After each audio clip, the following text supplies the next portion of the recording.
Here we have a Mini Countryman, and what we've done, we've fitted an integrated reverse camera. So as standard, the car has front and rear parking sensors, and when you put it into reverse, it comes up with the front and rear parking sensor grid on the screen. But one thing it doesn't have is a camera.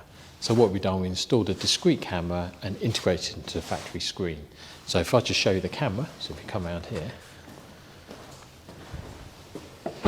so it's on near the boot catch, so that's the camera that we installed.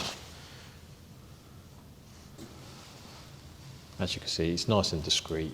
I mean, it just sits there. It's not exactly in your face. So if you just jump in around the side, and I'll just show you the actual activation of it.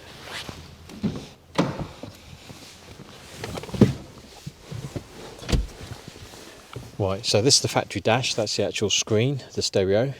So if I start it up, you see it goes straight into that system there. So we haven't actually added anything to this. There's nothing additional. So now I've put into reverse. You now got the reverse grid, reverse camera, and that's the parking grid, front and rear, which still works. So so obviously you still got that. As before we did this installation, that was on its side and took the whole screen up. So now that's come as a small part of it, the screen. The rest of it is now the camera. But you've got guidelines there, which is active. So when you turn the steering wheel, it moves with the steering wheel. So it's all in active grid lines.